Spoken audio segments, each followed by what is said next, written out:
This goes out to the legal marijuana crowd. Legal. I'll give you 5 reasons why marijuana will never be legalized. Number 1, money and power is the number 1. That is the single biggest. If the legal use of drugs, the decriminalization or legalization of drugs for nonviolent purposes were to be legalized, 80 to 90% of law enforcement would all be out of a job, because the biggest cash cow for the judicial system today is drugs.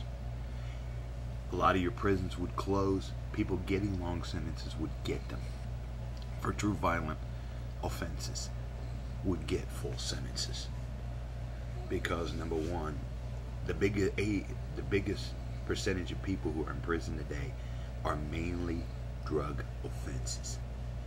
You can go on any of the websites for people in jail and just do a survey. 85 to 90% of people who are currently incarcerated or on probation or parole are there for drug-related offenses. Straight up. Be it violent, being part of a gang, to people smoking legal marijuana, put on probation and told them that they can't do it. They'll be drug tested for marijuana or for whatever other drugs. It's kind of, and look at how many judges, how many attorneys would be out of a job, and how many drug courts would be put out of business. They'll all be put out of business because you clear the calendar. Instead of a DA walking in with a stack of papers like this, it would be down to like this. It wouldn't be hardly any use to keep a full staff when only 1 or 2 people is all they need. Imagine how many people will be released from prison. We've got the highest prison population in any industrialized nation, including China, who's got 10 times the people but only a fraction of the prisoners. We are the most prison society of today. Millions. Probation or parole, 1 in 10 Americans. Go figure. And out of those, probably 8 are drug related. The one in 10, and we'll divide that up further from that population, you probably would have 0.8 of a person for drug offense. Number 2, the government will never allow it because the pharmaceutical companies can't make money off of it. Look at all these billions and billions of dollars that they invest in medication that don't work, like all your prescription drugs. And look at the rise of prescription drugs. I remember a few years ago reading about the drugs of the 21st century. People back in the 60s, it was pot, before the 60s. In the 70s, it was powdered cocaine. In the 80s and the 90s, it was crack cocaine. Now look at it. And in the 2000s, it's the prescription drug craze. That means the pharmaceutical companies are making big money. And number 3, they buy and sell politicians with it. You think McCain or Obama would ever do anything to curb it any other way? Bullshit. Those two are the same, cutting off the same cloth. I was glad I read the New Yorker when it showed them together, buddy buddy, because that's what they are. And they will be that way after November. Whoever wins, don't matter. One will be buddies to the other.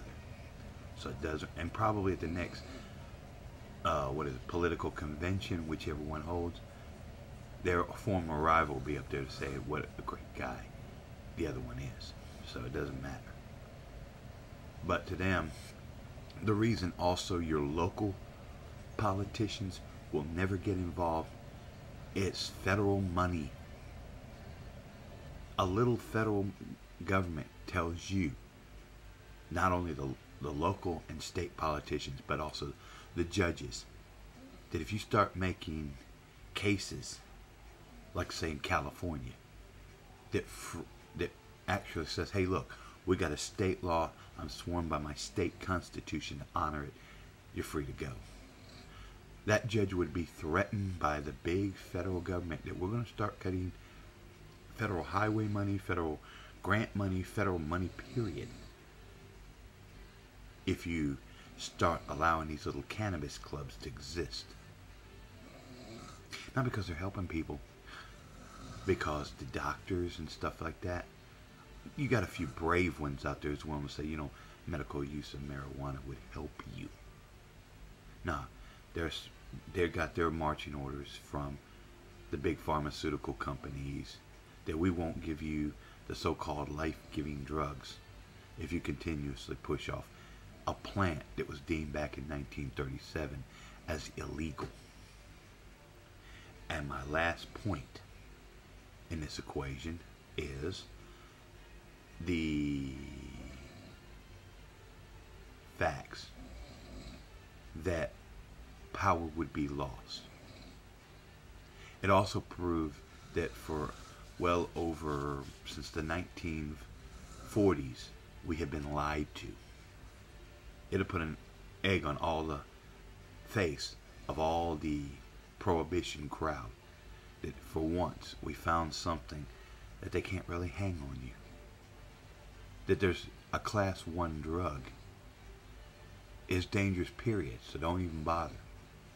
It upholds their power, because it's all about power. It's what they want or don't want for you. If Big Brother don't want you to have it, you're not going to get it. And that's period. If they don't want you to have better anything, you're not going to get better anything. And the last but not least is the insurance companies. Look at how many millions of dollars they don't get from the pharmaceutical companies. They don't get these big kickbacks from the, they can't lobby anymore, the politicians there, to say the dangers of marijuana use. They'll be, the money screaming that they're going to have to lose is enough to get the big, because then they can't tell your job, they can't tell you, the police or nothing. Like if you go up at your job and you flunk a drug test because of medical marijuana, they can't fire you. And look at it, they can't fire you because, hey, now I got a prescription to use this shit. They can't do that. The insurance companies will lose their power because they can't enforce how you personally regulate your life. If you choose to use marijuana and you don't get fired, you can still make your paper. How many people you think will still do it? But I love the way you get the medical marijuana people still keep on fighting. That's the point you need to be bringing out. Look at your power base and then do something about it. Feel that revolution.